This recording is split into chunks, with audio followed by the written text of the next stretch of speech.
خیر اس بات کو کچھ عرصہ گزر جاتا ہے. جب اس کا لشکر آنے کے 3-4 دن یا کچھ دن باقی رہ جاتے ہیں نا، تو سلمان علیہ السلام اپنی مجلس میں بیٹھے ہوتے ہیں. تو سلمان علیہ السلام اپنے درباریوں سے کہتے ہیں کہ وہ جو بلقیس ہے وہ موتی ہو کے میرے پاس آنے والی ہے. ان کو پتہ ہے، فیڈ بیک مل جاتی ہے، اللہ تعالیٰ نے وحی کے ذریعے آگاہ کر دیا. تو پھر وہ ایک گفتگو کرتے ہیں وہاں پہ، جہاں پہ وہ تخت بلقیس کا ذکر ہے. اور آصف بن برخیہ کا نام قرآن میں نہیں ہے، یہ اسرائیلی روایتوں میں. وہ سورۃ النمل کی آیت نمبر ہے 30. اعوذ باللہ من الشیطان الرجیم، بسم اللہ الرحمن الرحیم. بلکہ آیت نمبر 30 میں تو وہ یہ آگی 38 نمبر سے آن ورڈ. 30 تو پہلے گزر چکی نا، انہ من سلیمان و انہ بسم اللہ الرحمن الرحیم. یہ آیت نمبر ہے 38. قال یا ایھا الملأ ایکم یأتینی بعرشها قبل ان یأتونی مسلمین. حضرت سلمان علیہ السلام کہتے ہیں اے میرے سردارو، جو میرے ساتھ اٹیچ لوگ ہو، تم میں سے کون ہے کہ جو مجھے اس ملکہ کا تخت لا کر دے اس سے پہلے کہ وہ سر تسلیم خم کرتی ہوئی میرے پاس حاضر ہو جائے؟ کون ہے کہ جو ایسا کرے؟ قال عفریت من الجن. تو ایک بڑا دیو ہیکل جن کہتا ہے انا آتیک بہ قبل ان تقوم من مقامک، کہ میں آپ کی اس محفل برخاست ہونے سے پہلے 3-4 گھنٹے کی جو بھی آپ کی مجلس ہوتی ہے، مجلس ختم ہونے سے پہلے میں وہ تخت آپ کو یہاں پہ لا دوں گا. انبلیویبل چیز ہے. 2000 کلومیٹر سے اتنا بڑا تخت پتھر کا وزنی 3-4 گھنٹے کیا، وہ تو آج بھی آپ اگر جہاز میں بھی لائیں تو 3-4 گھنٹے میں نہیں پہنچ سکتا. اس کو تو لفٹ کرنے میں پرابلم ہو جائے گی. وَإِنِّي عَلَيْهِ لَقَوِيٌّ أَمِينٌ، اور میں اس کے اوپر امانت دار بھی ہوں، میں پوری رسپانسبلٹی سے یہ کام کروں گا، اور میں طاقت بھی مجھے اللہ نے دی ہے. جنات کو اللہ نے بہت طاقت دی ہوئی ہے. تو حضرت سلمان علیہ السلام یعنی ایگری نہیں کرتے اس مسئلے میں. تو پھر ایک اور شخص، قال الذی عندہ علم من الکتاب، وہاں ایک شخص بیٹھا ہوتا ہے جس کے پاس کتاب میں سے علم ہوتا ہے. وہ کہتا ہے انا آتیک بہ قبل ان یرتد الیک طرفک، میں اس تخت کو آپ کے سامنے حاضر کر دوں گا آپ کی آنکھ جھپکنے سے پہلے. فریکشنز آف سیکنڈ میں لے آؤں گا. ہمارے لیے تو وہی ہضم کرنا مشکل ہے، تو یہ تو خیر بہت بڑی چیز ہے.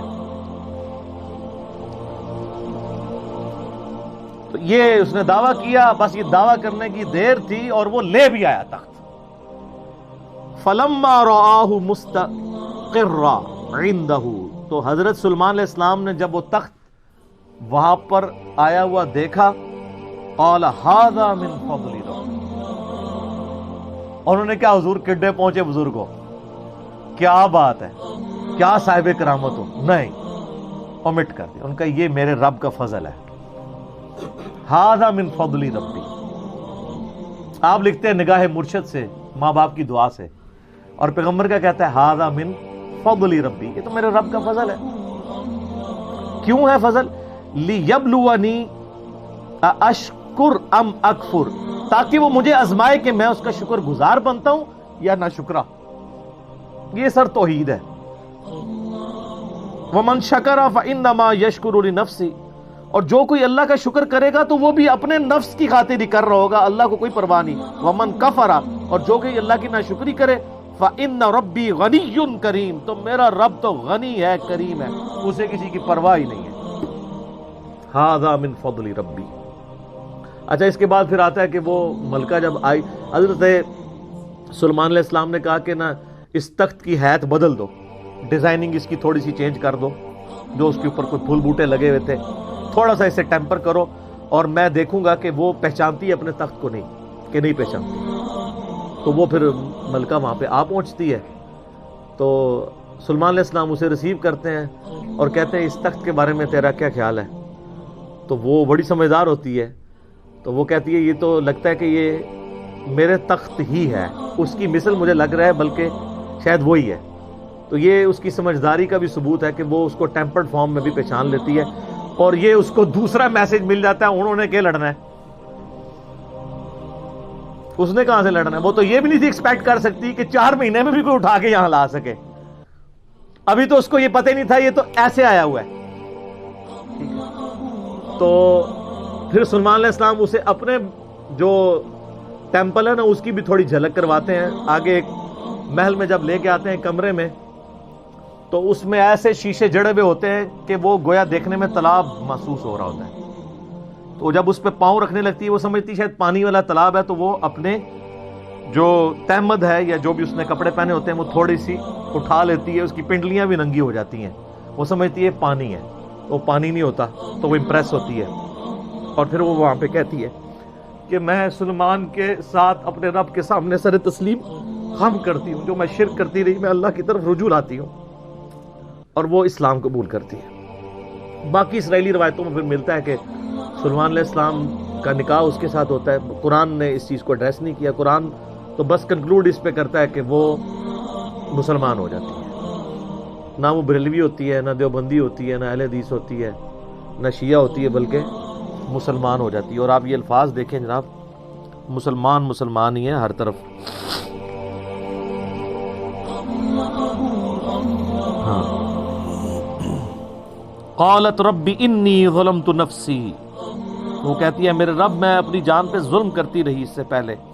واسلمت مع سلیمان للہ رب العالمین، اور میں سلیمان کے ساتھ سر تسلیم خم کرتی ہوں اس رب کے سامنے، اللہ کے سامنے جو سارے جہانوں کا پالنے والا ہے. میں سر تسلیم خم کرتی ہوں، میں مسلم ہوتی ہوں. تو وہ اپنا آپ اپنے رب کے حضور سر تسلیم خم کرتی ہوں. تو یہ واقعہ یہاں پہ مکمل ہوا. اب وہ یہ کہتے ہیں جناب کہ جی وہ انہوں نے فکر لگ، اچھا اس سے تو توحید اخذ کرنی چاہیے تھی.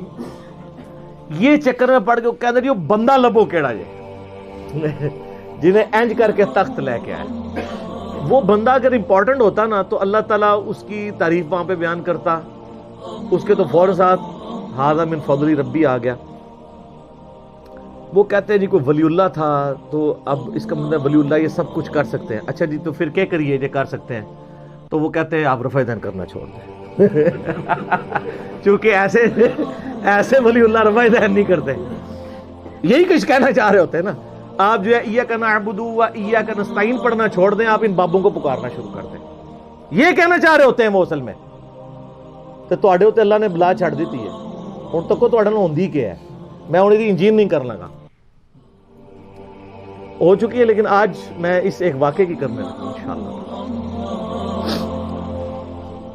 قرآن پاک خاموش ہے کہ یہ کون تھا بندہ. یہ جن تھا، انسان تھا، فرشتہ تھا، پیغمبر تھا. کہا وہاں پہ ایک شخص تھا جس کے پاس کتاب کا علم تھا.